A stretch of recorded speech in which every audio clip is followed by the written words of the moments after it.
Randy, what is your question for Dirty Jim? They have a margarita. They put gummy fish in. A couple weeks ago that your wife Tori almost got into a fight with Kate at the jazz club. I want to know the story, and I want to know if you think Tori could have taken her. Well, that's a dumb question, but okay. The Jazz Club also, by the way, is Tore Up, Tore Down, one of our DVDs. Yes. That you can purchase. So that's the setting of the story Dirty Jim is about to tell. First of all, just so everyone knows, before Jimmy distorts the truth, Kate would have whooped that ass. I kind of semi-agree with that a little bit. She got a little crazy in her, you know. Yeah. I forget, what year was that?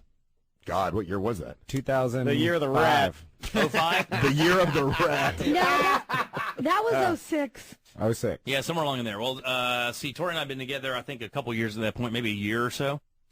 And the Jazz Club was the Tore Up, Tore Down thing, which was an invite-only acoustic set from the Monsters, right? To really good fans. You of the were there show. playing it. It was really cool. It was a really cool event. Yeah, it's a real neat environment.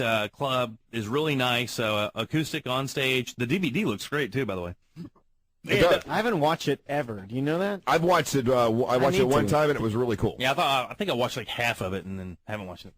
And then what happened was my in-laws at the time.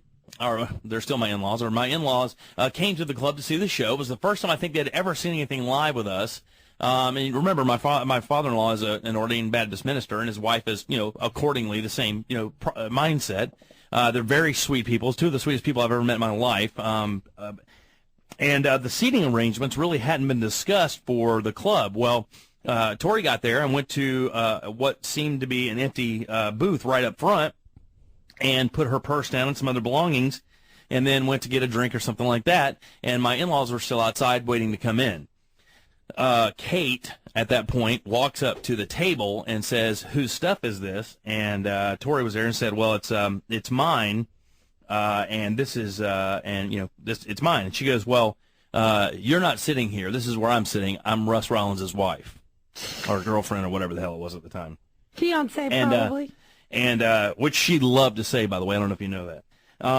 Absolutely adored saying that everywhere she went. But she then proceeded to, Tori explained to her, "Well, I was here. I put my stuff down, and I didn't see anything from you, so we're going to sit here."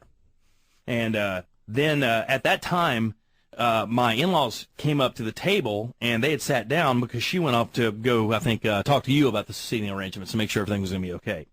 And when she came back, I guess to tell everybody that what the new arrangements were going to be, my in-laws were there, and she looked at them and says, "Who are these people?" Like real super nasty and snide, like, somebody who's bipolar would.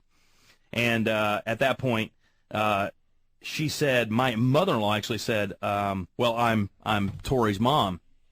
And she said, "Oh," and then said something derogatory about my father-in-law, I believe. It wasn't. No. Yeah, but she didn't know who it was at the time. She didn't know that they were my in-laws. This guy's a douchebag. And I mean, what can you say? I mean, there's nothing. What can you say about that? And guy? then Tori walked up to me and said, "Who is that?" Or no, she knew who it was. She walked up to me and said, "There's about to be some trouble in here." And I said, "Why? What's going on?" And she says, "Well, blah blah blah." And she had some choice words, and then that over there. And then I actually had to talk her down because my wife was doing the whole earring removal thing and preparing for battle. And I've only seen her do that twice, and I don't even like to be around it. It makes me uncomfortable. She would have absolutely beaten her senseless. Oh, yeah, it would have taken two grown men to pull her off. Well, it wouldn't I'm have telling you, been. She's a mean-ass country girl. She doesn't take it. It wouldn't have She doesn't taken like much, But that was the minimum effort. And that was the first time I'd really have any encounter of that whole mentality that she had, and I knew at that point it was going to be a fun ride to watch. And of course, the story I got when it came to me was a lie. Oh, well, of course it was a lie, but it was totally different. Mm-hmm. It was 100% different. How they were picking on her, and this and that, and she was just that's what preachers do. She was just sitting there, and they came over and told her to get out, and you're not a real wife. I'm this whole the last parting words is, I think Tori said to her, "I'll be laughing at you in divorce court," or something like that. She said, because Kate would always say, "Well, we're going to be married forever," and because she constantly would talk about the whole thing, dude. It was just a mess. Yeah, it was just a complete utter mess. And and I will tell you, a lot of times in life you can see some red flags, but you maybe don't want to see the red flags. You're like, oh, and that was the red flags were flying that night because with that whole thing happening, I'm like, Well, That was just one of many times she pulled that whole card, who she was dating, who she was going to be married to, the whole You know nine what's yards. She said it all the time, dude. Hard Rock Live was another experience where it was one of those things where it was just like, what in the F is she doing? Yeah. Who is this person? I remember that was my favorite. Sitting by the side of the stage God, like man, a queen was my, because I sat on the drum riser the whole time we were doing like sound check. And that was my favorite, just watching Well, that she sat there because she knew she wasn't welcome Everybody's out in the on crowd. fire. Everybody wanted to kill her, yeah. Well, she wasn't welcome backstage either, for the record. I mean, nobody wanted her around because she's just an absolute terror. And the thing is, nobody wanted to interact with her because she's such a pathological liar. Nobody wanted to have her get some story spun to you that somebody was doing something they shouldn't be doing or whatever the case may be, like it mattered, but she loved to do stuff like that. It's completely duplicitous. It was the craziest thing because when I first came on the show, I was friends with Kay because we worked together at Mako's, and I didn't really know her. I just knew, that we worked together. And our very first show was in Bushnell, and my mom met Kay for the first time, and within 5 minutes she goes, "I don't like that little bitch." And I was like, I love your mom. I was like, "What, Mom? Why are you calling my friend a bitch? That's Russ's girlfriend, or at the time it was your girlfriend." And then she was like, she said to me, "Do you know who I am?" or something like that. Like, I'm dating Russ now, and my mom was like, "She's a bitch. I don't think you should be friends with her." And she said that like within 5 minutes of meeting her. I was like, "Mom's no." Mom's See, always I no. never knew any of that. She I was played that gonna tell card you a that, lot. you No, crazy. I found out afterwards, but at the time I didn't know that. Yeah, all the time. I don't know about you guys, but I liked her, and I still do like her. Yeah, well, I miss her. I really do. Sometimes I wish I could go back in a time machine to the better days, as I call them. I'll be dead the honest days with you. of yore. I'll be dead honest with you. In the small time that I interacted with her, and it wasn't very often because I avoided her like the plague, she was genuinely a scary person.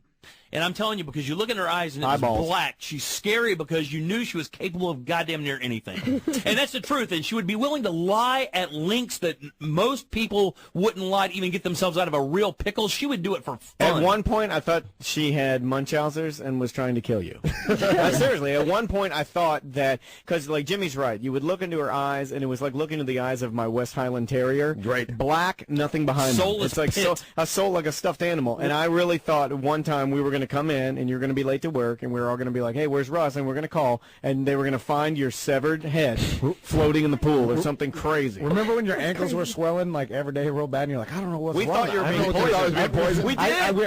We talked about it. I said, this isn't out of the realm of possibility. Druggy goes, if Russ ends up dead, we know who we're going to point at the cops and be like, he was poisoned. I'm pretty sure. I ain't Druggy was Columbo like, here. "Hey, guys, there's something wrong." I'm no Columbo, but this guy's been complaining about his ankles been She's been swelling. putting antifreeze in his pizza. And this is a possibility. Hey, when you just made that joke, though, you just said, "Oh, I still like her. She's my friend," or what? Yeah. A little bit of real. I'll just throw a little real on you. We had someone come in here yesterday who brought that Malcolm Smith guy in. Or what was it? Malcolm Smith? Is that his name? No, Malcolm Stewart. Malcolm Stewart. Yeah, and that particular girl was the only one that remained friends with Kate, and not only that, but she's the one that helped her move out the first time. And anytime there was any kind of cheating, hanky-panky going on, she was always with Kate. And so it was really hard for me to say hi to that person yesterday. Oh, really? I didn't know that. You didn't know that? I masked it very well, but that girl was always anytime Kate was cheating on me, she was right there with Kate, egging her on or allowing it or whatever. No, she wasn't my friend. Yeah, that's another one. She was friends with Kate, and anytime Kate was out cheating or whatever, she knew all about it. She was all with it, and so it was really hard for me to say hi to that person. I did because I'm like, I'll take the high road. No sense of bringing it up. I'm happy now. I don't care what you did in the past, but that you saw how I would treat someone who really basically treated me wrong.